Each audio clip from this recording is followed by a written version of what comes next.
Hey everybody, welcome to Slash Bash, where today I am bringing you another proRevenge Reddit video. If you are new to the channel, then subscribe and help me get to that 5,000 subscriber mark.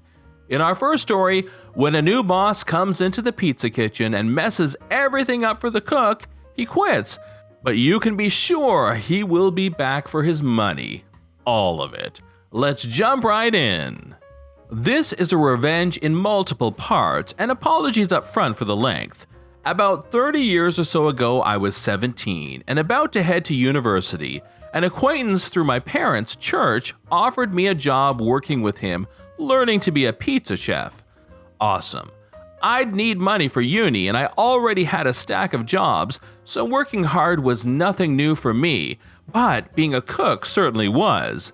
My experience with Italian was limited to Pizza Hut, so I accepted that at the start, I was a liability, not a help. I started work, and to start with, I worked free. Cool, but when it got to the point about 3 months later that I was opening by myself and taking whole shifts by myself, well, I should be paid. I screwed up all of my 17-year-old courage and confronted the owner. Let's call him Nick, because that was his name. He huffed and puffed and tried to tell me how terrible I was, but I stood my ground, and now I'm on minimum wage. Not bad in my eyes at the time. I worked there for another 3 years, through most of my uni degree, often putting in 30 hours at uni, 30 hours at the restaurant, and 30 hours of study. It was hectic, but just became the norm. Towards the end, I became a lot more savvy and started researching labor laws, keeping records of my pay packets and end-of-year tax receipts, and realized Nick and other co-owners were screwing me. I wasn't on the correct rate, they weren't deducting tax correctly, and a couple of other accounting oversights. By then, I was working with my, at the time, mate. Let's call him Richard. It was Sunday night, the place was packed, I had tickets all the way down my line, and Richard and I were pumped. We had a new boss who just bought into the business, who thought he was the king of the world, because he was now a restaurateur. A right wanker, but after years of having to stay back to cook pizzas on World Cup nights for the boss's friends, or Christmas, New Year's Eve, etc., I was sort of used to the grandstanding chest-puffing behavior. The night in question, the new boss would not let me start the second pizza oven.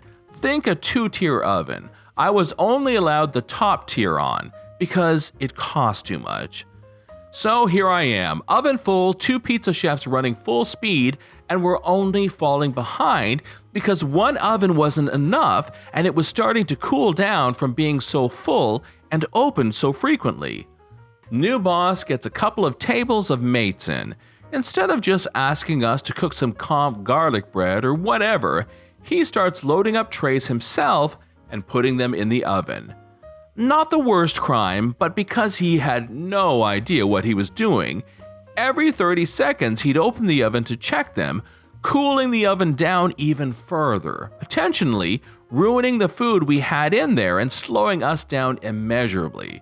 I had the head chef chewing my butt out as his food was ready to go, but my food on the same tickets wasn't.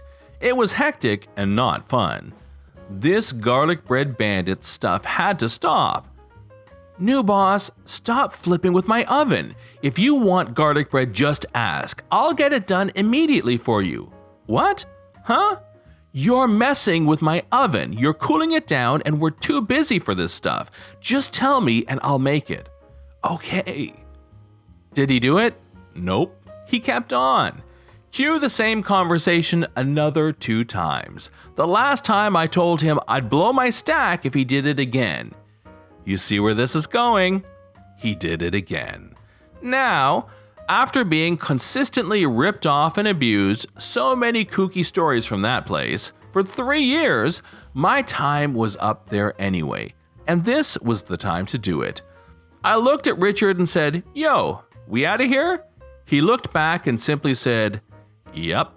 We stripped our aprons and in front of the entire restaurant, Pizza Kitchen was in full view of the entire restaurant, threw them on the bench and told new boss, "We quit. All these tickets, all the food in the oven, you flipped up, and your mate's crappy garlic bread, this is all yours now.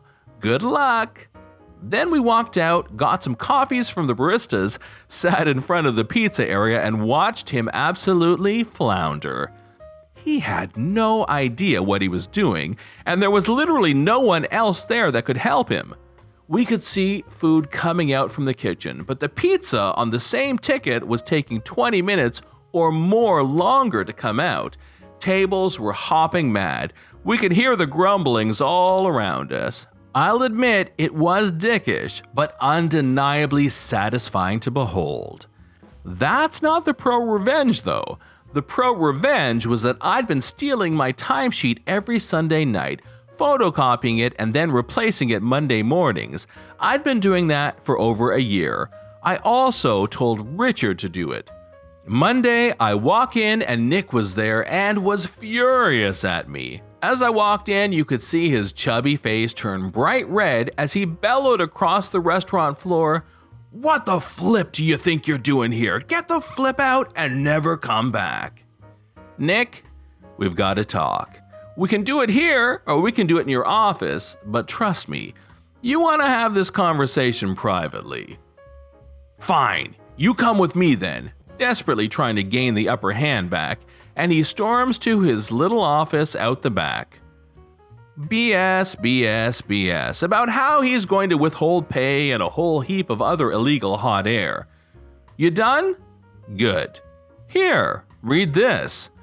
I hand him a printout of an Excel spreadsheet, a stack of photocopied timesheets, a stack of photocopied pay slips, printed copies of the wage awards, all of which detail the amount he's ripped me off for.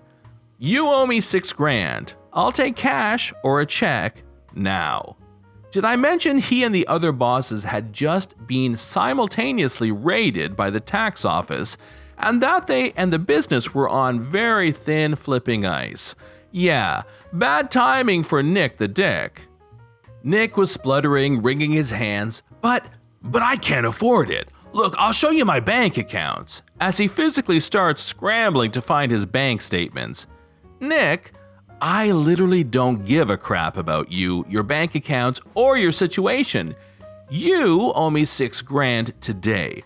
Or I'll take all of this to the tax office and all of the other relevant government departments that will be very interested in this.